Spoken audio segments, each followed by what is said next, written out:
partant, qu'il soit vraiment déstabilisé. Allez, on s'est placé dans les stalles de départ pour ce prix de Sainte-Maxime qui va se disputer sur les 1600 mètres de la piste en sable fibré. C'est parti avec un départ peut-être un petit peu moins bon pour Big Save, la casaque noire. Et on est parti vite avec le oui, et comme avant la course, c'était un jour devant. Zibimix a pu je pensais derrière Always to Rome, néanmoins c'est son compagnon d'écurie Big Save monté par Dominique Boeuf qui s'est intercalé derrière lui, et maintenant du coup Zibimix monté par Grégory Benoît, la casaque blanche, arrive à se placer en 5e position dans le sillage des leaders. Il est facile à reconnaître, c'est le cheval gris Zibimix, le 5 Always to Rome est pour l'instant aux avant-postes. Heart Attack en 2e position, c'est le 6. On pointe ensuite une casaque noire, c'est le 7 Big Save, et puis une casaque ensuite rouge, Outer Continent peut-être, ou Jack Junior. C'est Jack Junior en orange écartelé noir ici. On pointe également Barricado le 11, la casaque blanche avec une toque violette, et Zibimix le favori qui galope toujours en 6e position. Oui, il est encore un peu enfermé, c'est ce qui peut poser problème maintenant pour Grégory Benoît qui tente l'option de la corde pour venir dans le sillage de Always to Rome. Et nous sommes alors ici, que beaucoup de chevaux sont encore malheureux. Oui, nous sommes dans la ligne droite finale et regardez, c'est incroyable, tous les chevaux sur la même ligne avec Heart Attack qui semble avoir l'avantage, mais regardez l'impressionniste tout à l'extérieur que l'on connaît bien dans ce genre d'épreuve, c'est la casaque orange, Jean-Claude Serroux, l'impressionniste au numéro 14 qui va peut-être s'imposer, mais c'est très serré avec également Barricado le numéro 11, et puis la victoire pour la casaque noire de Heart Attack, le numéro 6 qui s'impose dans cette épreuve. C'est extrêmement serré, vous nous l'aviez dit. La 2e place pour le numéro 15, j'ai l'impression Zibimix le favori qui finit vraiment à un tout petit nez du numéro 6. Le 3e peut-être Staraco, le numéro 3, il faut vraiment avoir le ralenti. Regardez, il est ici à l'extérieur, il y a une casaque blanche et toque violette, c'est le 11 Barricado, et puis il y aura photographie avec à la corde Big Save le 7, et à l'extérieur l'impressionniste le 14 et le 9 Outer Continent qui finit également près des premiers. C'est extrêmement serré. Elle avait raison de nous poser la question, Valérie, c'était un lot très très homogène. Oui, et donc Zibimix, on l'a vu, qui a dû passer mais très longtemps dans la note, si l'ouverture s'est faite beaucoup tôt.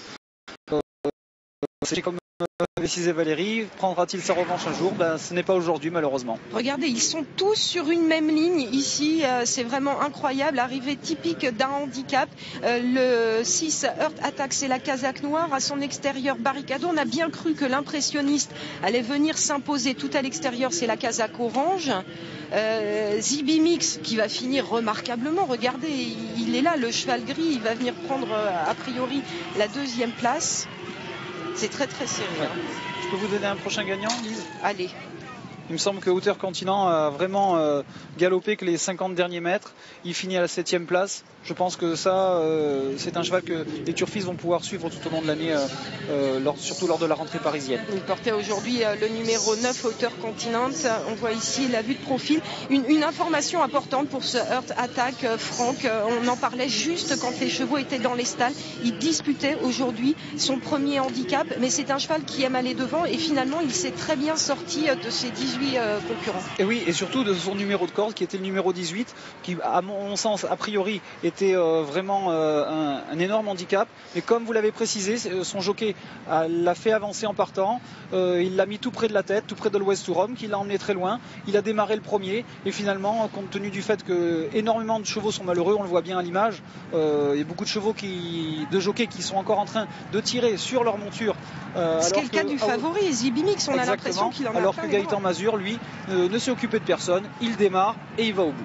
Regardez Grégory Benoît, il ne peut lancer Zibimix vraiment que dans les toutes dernières foulées.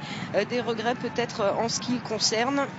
Oui, maintenant on ne peut pas avoir malheureusement le beurre et l'argent du beurre, un bon numéro de corde caché derrière les leaders et que ça s'ouvre. C'est pas toujours facile, surtout dans ces handicaps, comme vous l'avez dit, touffus avec 18 partants.